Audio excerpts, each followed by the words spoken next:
Bonjour à tous, c'est un plaisir de vous retrouver en ce début de semaine. Voici les titres de cette édition. La tasse professionnelle synthétique s'impose désormais aux artisans et à toute entreprise ayant un chiffre d'affaires inférieur à 50 millions. La tasse a été revue à la baisse. C'est une innovation de la loi des finances 2019. Célébration de la Journée internationale de la femme, les organisations de défense des droits de la femme réfléchissent sur les impacts de l'autonomisation de la gente féminine. Le premier journal des étudiants du Bénin célèbre son jubilé de perles. Le Héros accueille pour ses 30 ans plus d'une centaine de nouveaux aspirants au métier de journalisme.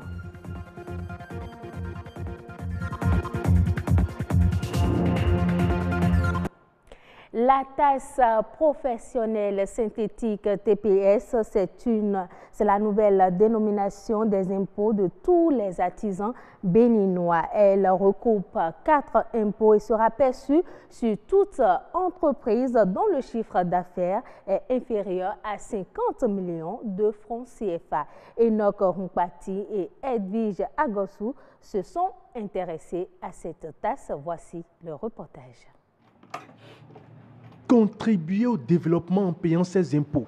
Paul en est un modèle. Tout comme d'autres citoyens, il ne réclame pas que ses droits à l'État, mais il accomplit aussi ses devoirs en tant qu'artisan. Je respecte tout ça là, parce que je vais être un vrai citoyen. Un vrai citoyen doit payer ses impôts, c'est clair. Donc moi, je paye pour moi. Tout bon citoyen comme lui devrait s'acquitter de ses impôts. Aujourd'hui appelé TPS, tasse professionnelle synthétique, c'est à cette appellation que devront désormais s'habituer les artisans. C'est cet impôt-là, cette taxe-là qui est due par tous ceux-là qui réalisent un chiffre d'affaires qui est compris entre 0 et 50 millions. La TPS est un nouveau système d'imposition des micro- et petites entreprises basé sur le chiffre d'affaires. Elle regroupe 4 impôts. Il y a l'impôt sur le revenu, et l'impôt, la contribution de la patente, il y a la contribution de la licence et il y a le versement patronal sur salaire. Cet artisan a aussi connaissance de la TPS, mais il propose que le traitement soit juste. Depuis la création de TPS, je sais que la chose est bien faite, c'est même que la sanction qui n'est pas passée. Et quand ça ne passe pas, il y aura toujours cette réticence au niveau des artisans qui ont forcément raison de par le passé. C'est toujours des impôts qu'on nous écrit depuis la direction sans que rien ne soit contrôlé chez nous. Plus d'impôts fixés au pifomètre et donc sans un référentiel. Avec cette nouvelle réforme, l'artisan peut lui-même calculer sa TPS. Et pour les micros, chiffre d'affaires compris entre 0 à 1 million, ça fait 10 000 francs comme TPS. De 1 million à 2 500 000, c'est 35 000 francs. De 2 500 000 à 5 millions, c'est 75 000 francs. Ainsi de suite, jusqu'à la hauteur de 20 millions. Maintenant, les petites entreprises, c'est-à-dire celles-là qui ont un chiffre d'affaires compris entre 20 millions et 50 millions, le législateur dit que pour calculer la TPS, il faut appliquer à votre chiffre d'affaires qui est compris dans cette fourchette-là, 2%, un taux de 2%. Désormais, nous avons les fourchettes, pourvu que le gouvernement reste dans ces fourchettes. Et je crois que les choses, désormais, doivent aller correctement. Parce que si l'impôt est moyen, je crois que tout le monde va pouvoir le payer. Comme son nom l'indique, la TPS vient simplifier la vie aux artisans. Pour rappel, la TPS n'est pas applicable aux entreprises dont le capital social à la Constitution est supérieur à 500 millions de francs CFA. La célébration de la Journée internationale de la femme, on en parle une fois encore dans cette édition. Les organisations de défense des droits de la femme, s'inspirant du thème de cette année, ont réfléchi sur les innovations à l'autonomisation des femmes et à l'égalité des sexes. François Issou et Enoch Rumpati. Dans son plan stratégique 2018-2021, l'Organisation des Nations Unies a privilégié l'innovation et la technologie comme l'un des moteurs de changement chez la femme. Nous recevons une éducation sexiste, une éducation qui empêche la femme de s'affirmer, une éducation qui confine la femme dans des rôles dédiés en griffe à la femme? Est-ce qu'il y a des rôles dédiés à la femme, à part les rôles naturels, c'est-à-dire porter une grossesse? Je dis, la femme, elle est capable de beaucoup de choses. Il faut juste, depuis la base, depuis le ventre peut-être même de la maman, lui dire, écoute, femme, tu es capable de porter le monde sur toi. Tu es capable de faire des changements les plus extraordinaires. Indépendantes, fortes et déterminées, les organisations de défense des droits de la femme veulent apporter des solutions aux nombreux problèmes auxquels elles sont confrontées à travers les innovations. Des solutions qui tiennent effectivement compte de leurs besoins. Nous venons avec des projets tout faits, on impose des projets à la communauté sans véritablement analyser, étudier le besoin réel de la communauté, sans pour autant demander à la communauté elle-même quelles sont les solutions qu'elle préconise pour venir à bout des difficultés qu'elle rencontre au quotidien. Explorer toutes les possibilités que leur offrent les innovations technologiques en tenant compte du bien-être social, c'est bien ce qui réunit ces femmes et partenaires autour du thème « Contribution des innovations à l'autonomisation des femmes et à l'égalité de genre ».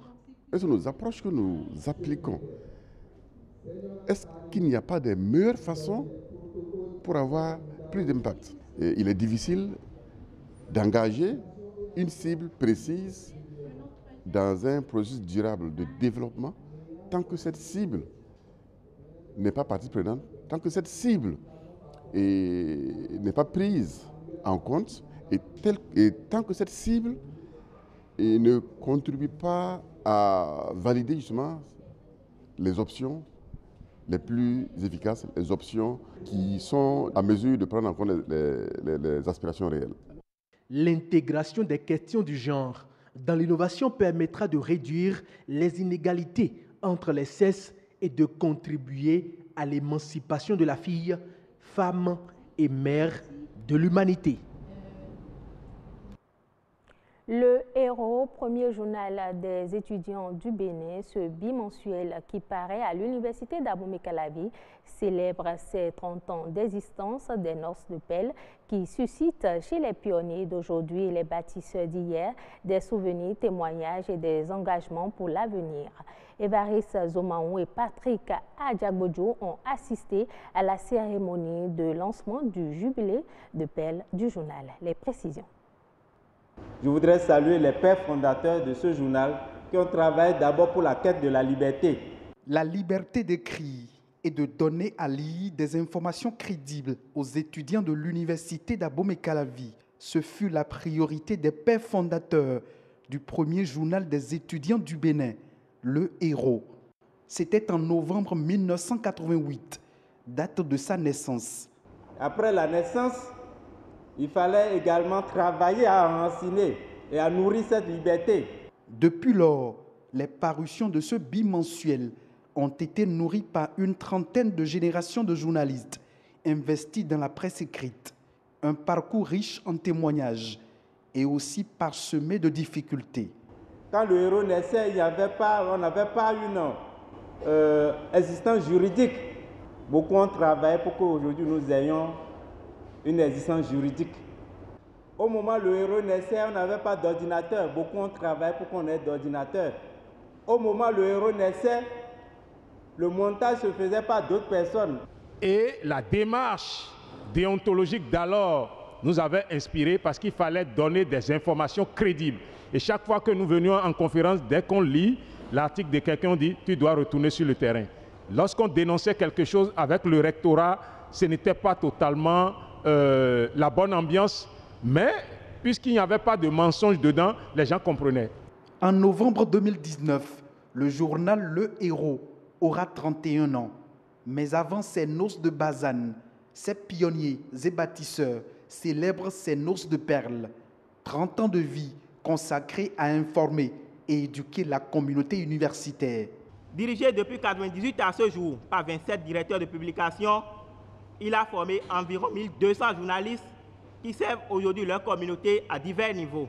C'est le moment de reconnaître à M. Landry Dissou, premier directeur de publication, et ses pairs, le mérite d'avoir résisté afin de nous léguer un héritage consistant et de nous instruire à la persévérance et à la lutte pour les libertés. 115 nouveaux étudiants stagiaires prêtent serment pour enraciner cette liberté d'expression en milieu estudiantin.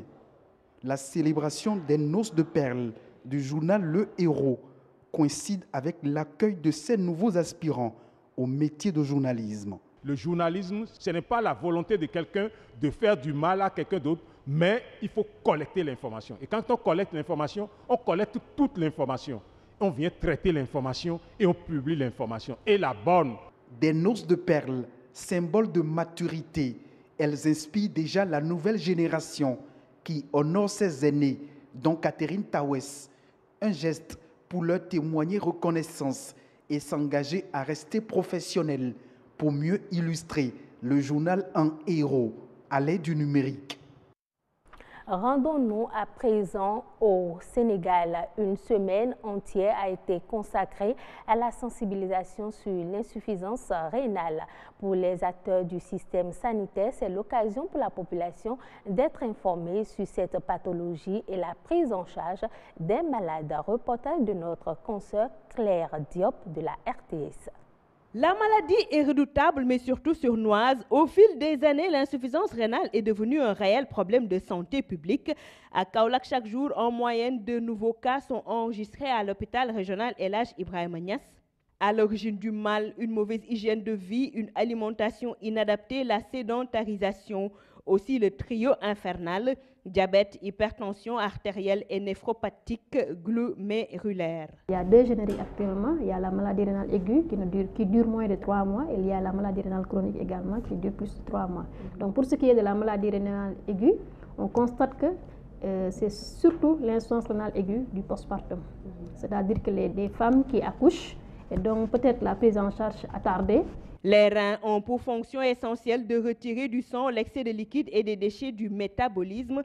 En cette journée mondiale du rein, focus est mis sur la sensibilisation des communautés. Le message est fort, un dépistage précoce pour lutter efficacement contre l'insuffisance rénale. Le patient urine, après on met la bandette à l'intérieur et puis maintenant on commence la lecture. Et la lecture, pour combien de... Oui, là, c'est 30 secondes. C'est même marqué sur la boîte. Les insuffisants rénaux bénéficient d'une prise en charge correcte au niveau de l'hôpital régional de Kaolack. Cependant, le relèvement du plateau technique est demandé pour améliorer la capacité d'accueil. On a 9 générateurs pour toute la région de Kaolack ou bien même pour toute la sous-région. Parce qu'actuellement, Fatick n'a pas encore commencé. Diourbel a commencé, c'est vrai, ça nous soulage un peu, mais Fatick n'a pas encore commencé. Kaffrine n'a pas de centre de dialyse. Et donc, tous les malades qui viennent de Fatick ou de Kaffrine ou de Kaolack sont gérés à Kaolack en général. Et avec 9 générateurs seulement, pour une capacité d'accueil de 43 patients chroniques, je crois que c'est insuffisant. Et on a une liste d'attente qui tourne autour de 65 patients, dont les 50% sont instables. Pour les malades, c'est des difficultés à affronter au quotidien. Même si la dialyse est gratuite, les médicaments et les analyses coûtent cher. Quand on est pauvre ou quand on est moyen, vraiment on ne peut pas survivre avec cette maladie-là parce qu'elle est très coûteuse. Tout ce que tu as, tu vas vendre ça pour pouvoir acheter des médicaments. Avant, il n'y avait pas la gratuité de la dialyse et beaucoup ont perdu la vie. Aujourd'hui, nous remercions l'État pour cela. Mais les médicaments et les analyses, nous voulons aussi de l'aide à ce niveau. Un projet d'extension du service de néphrologie de l'hôpital El Hadj Ibrahima Niass est en cours. L'ambition est d'augmenter la capacité d'accueil pour une prise en charge de tous les malades, pour ainsi augmenter leur espérance de vie. Ce sera tout pour cette édition. Merci de votre fidélité à la chaîne du développement.